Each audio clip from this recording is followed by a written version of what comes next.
I know therapists tend to say everyone should seek therapy, and obviously as a therapist myself, I think that would be ideal, but I think it's important for us to acknowledge that not everyone has the ability to go. Some people can't afford it, some people don't have insurance, they're on a very long wait list, an abuser won't let them go, their parents won't let them go, they have a trauma related to the medical field, they can't find someone that speaks their native language or sign language or something else. There are a lot of really valid reasons why a person might not be able to seek therapy right now. And also some people just don't want to be in therapy, and I think it's important for us to respect that. And as someone who recently stopped going to therapy, I completely understand that if you don't want to do it, it should be your choice. So these are some general tips, not necessarily specific to your case, just for people who cannot go to therapy or do not want to go. I do want to be very clear that therapy is the treatment for mental issues, and just like you would go to the doctor for a physical organic issue, it's really important to go to the therapist for a mental issue. I in no way want this to be a video discouraging you from seeking help if that's what you need, especially if you suspect that you have mental illness, and definitely if you are in any sort of danger. So just want to be very clear about that before we start, but let's just get straight into it. I'm Anna, I'm a psychologist in training. I hope you decide to stay on this channel. We talk about real life applications to psychology. And so tip number one, if you cannot go to therapy, is journaling. Journaling is kind of like everything that you would say to a therapist, everything you wish you could say to a specific person, everything that's triggering you emotionally, you can put into writing instead of just speaking to someone. Journaling can look like examining your triggers, exploring their causes, problem solving, validating yourself, coping ahead, basically like planning for future stresses that you foresee, learning lessons from difficult situations,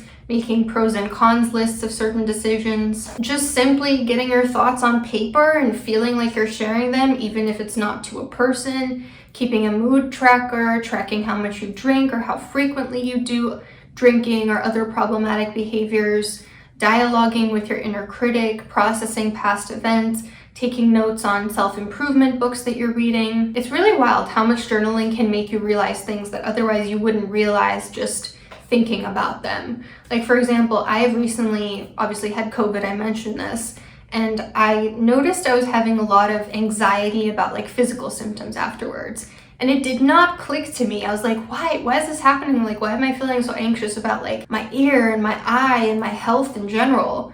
And it didn't occur to me until I sat down and started journaling about what's been happening recently that I realized, oh yeah, I had COVID. I was really scared for a few days. I was going through it alone. Like, it makes sense that I would have a little bit of fear about my health after that. My mental health journal is truly a lifesaver. I feel so much more at peace when I have it on me, when I have it by my side.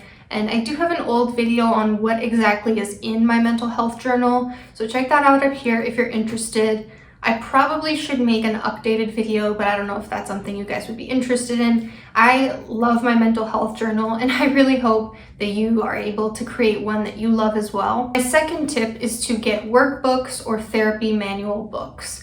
So there are a lot of workbooks on like social anxiety, eating disorders, body dysmorphic disorder, pretty much any disorder under the sun. You can easily find a workbook for it.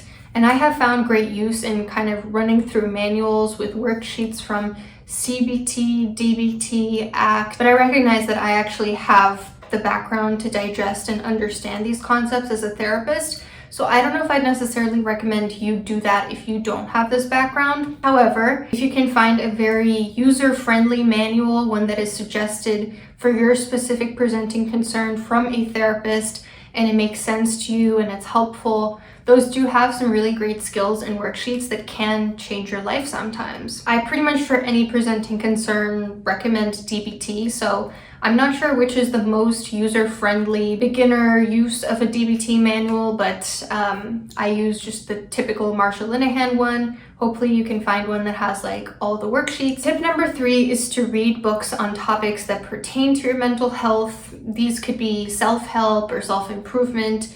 They could be psychoeducational on psychology topics. I have some recommendations in my Based on Books playlist, which I will again put a card for up here. Oftentimes books or workbooks actually have a recommended reading section at the end, And so, for example, a DBT workbook could guide you to a spiritual book on radical acceptance, which is clearly approved by the therapist who created that workbook. So I found a lot of great resources just in the recommended reading lists at the end of a book. Or once you get one book that you really like, going on Amazon and clicking more like this and seeing what else catches your eye. I know some people say that self-help books are useless, but honestly, that has not been my experience whatsoever. In the time that I've rekindled my relationship with reading in the past few years, I truly feel like I've changed in so many ways as a person. Because a book requires time and concentration, and especially if you take notes on it while you're going through it and applying it to your life and writing down takeaways, it's bound to stick with you in some way if it's a good book and it relates to what you're going through. Tip number 4 is to go on Therapist Aid or similar websites and do some worksheets and skills from there. Therapist Aid has a ton of really great, easily digestible worksheets that I personally do with my own clients. So just Google whatever your issue is: depression plus therapist aid, depression plus worksheet, depression plus coping skills, etc. And again, ideally you would have a therapist to guide you through these, but if that's not an option for you, you'll at least know where to locate these resources and somewhat understand a little bit better than if you didn't have any worksheet to work off of. Tip number 5, watch videos on platforms such as this by people who know what they're actually talking about, not misinformation. Think critically about this. Search for actual therapists like psychologists, social workers, counselors, not people whose credentials are not readily apparent or who just have a bachelor's degree in psychology, because that really means nothing. Obviously, the more you watch, the more similar videos will get recommended to you, and these videos can be a great way to learn about psychology, specific skills that a therapist would otherwise explain to you, and so forth. Tip number 6, lean on validating people when needed. Like I mentioned, I don't currently go to therapy, and when I feel like, damn, I really need to vent about this, I do have a few point people that I can turn to. Ideally, you'd be able to validate yourself, but sometimes it's not always possible. Sometimes you really do need to hear it from another person, to have a listening ear say, that's f***ed up, I'm so sorry, that's not okay that you went through that. So figure out who those people are that actually make you feel better. For example, I've had friends where, like, in the past, I would try to do this and I would try to talk to certain friends about stuff, and it was just not helpful. Didn't make me feel better. They would just say like, wow, you must feel really frustrated. And I'm just like, yeah, I'm sorry you're going through that. And it's like, this doesn't do much for me. Versus I have another friend who is great at this, and like I can truly like tell her what's going on, and we can dialogue about it like friends, and she can tie it into her experiences and give her honest opinions, not just meaningless platitudes. So find out, when you are seeking certain input from people, who are the people that leave you feeling worse and who are the people that leave you feeling better. Number 7, build a repertoire of coping skills. They could be exercise, social interaction, art, music, emotion regulation skills, grounding skills, meditation, self-care, etc. Learn as much as possible about coping skills, try them out, see which ones work best for you, troubleshoot what doesn't work.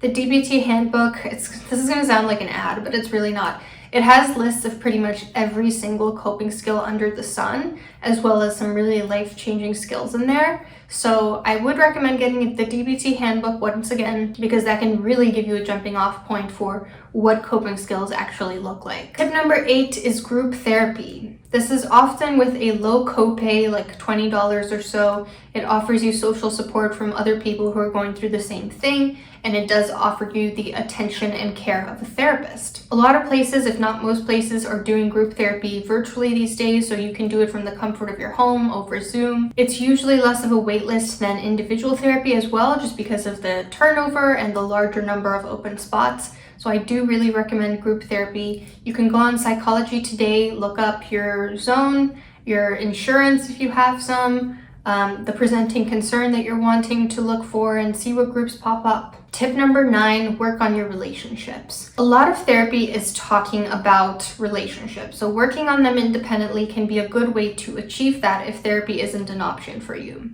Things like journaling about conflicts, problem solving what to do about them, doing a routine assessment of what people in my life are contributing positively versus negatively to my well-being, figuring out how to assertively set boundaries with people, thinking ahead about how you want to interact with people, figuring out what your expectations or standards are for the people in your life, investing in people that treat you well, removing people that don't treat you well, deciding what lessons you've learned from certain interactions, working on your interpersonal effectiveness skills. These are all great ways to work on your relationships that would be done with a therapist. Just some things you can focus on if you don't have a therapist. Number 10, if it's a matter of money, this is kind of a strange one. Something that I've almost never heard anyone do that I think could be an option. Find a therapist, likely someone that works in a short-term modality such as CBT or SFBT, which is solution-focused brief therapy. Tell them you can only afford a couple of sessions and ask if they will work with you for that very short-term period to just help you figure out the things that you need a therapist to figure out of the list I just mentioned. So things like book recommendations, guiding you through certain workbooks or worksheets, suggesting some specific skills for you, explaining to you concepts that you need to understand to generally nudge you in the right direction. I want you to, again, look for someone who specializes in a short-term modality, because someone who does something like emotion-focused therapy or psychodynamic therapy might not be willing or equipped to do something very short-term. It takes someone who is quite hands-on, skills-based to agree to this, because a lot of the tips that I just gave you are very cognitive behavioral. They're not really a replacement for what like psychoanalysis would be doing for you. And so someone who specializes in cognitive behavioral therapy might know what to draw from, they might have the repertoire, and they might be more open to doing something very short term with you. It will still require an intake, most likely. I've never heard of a therapist that doesn't require an intake session, and that usually is more expensive than the follow-ups. But again, if you can just save up the money for like a few sessions, 2 or 3 sessions, I think that would give you a really good direction for where to go from here. But I do also want to touch on why therapy is still technically superior to all these tips if you are struggling with your mental health. And this is not to make you feel bad if, again, you genuinely cannot go to therapy. It's for the people that just don't want to, know they have a significant mental health struggle and for some reason do not want to seek out the treatment that is appropriate for that. Like I mentioned earlier, you don't necessarily have the background knowledge to understand and implement these concepts without psychoeducation from a professional. And so it's really important to have a professional guiding you through this, explaining things to you, helping you tailor these interventions to your case specifically, drawing from their clinical experience to know what's worked for other clients, what doesn't work for you. Also, a therapist guides you in the direction that you need using a scientifically informed approach.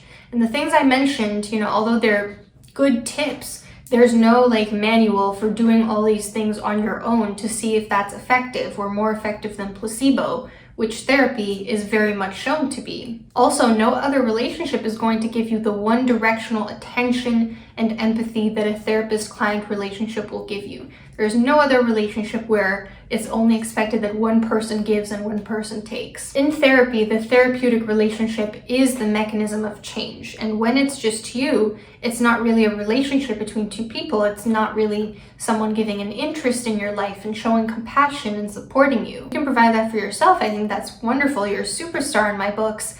But not many people are capable of doing that, especially not without having a corrective experience first to teach them how it's done. A therapist can also recognize things that you might not be able to. A pattern that you're taking part in, a point where you're getting defensive, a cognitive error you're making, a safety concern, a person being abusive towards you, a symptom that could indicate a serious mental disorder, the list goes on. And so it's tempting to be like, no, I'm just going to take on all these things myself and I'll be self-sufficient, and maybe that's true, but it could be also that you're missing something really important that a second pair of eyes could help you figure out. A therapist can give you the support and validation that you deserve, whereas people in your life might not necessarily be equipped to do so. They might not know how to help or validate you in certain situations. I understand this must be frustrating to hear for those who genuinely cannot make therapy work. I just feel the need to emphasize this for those who will hear this video and think, okay, I don't need a therapist. It's not like that. Would you break your leg and not go to a doctor? It's just the same. Like, why would you have a mental issue and not pursue that as well? It's important for your health and safety to seek out mental treatment if you do have the ability to do so, but if you genuinely cannot, I really hope that these tips helped you. Have a great day.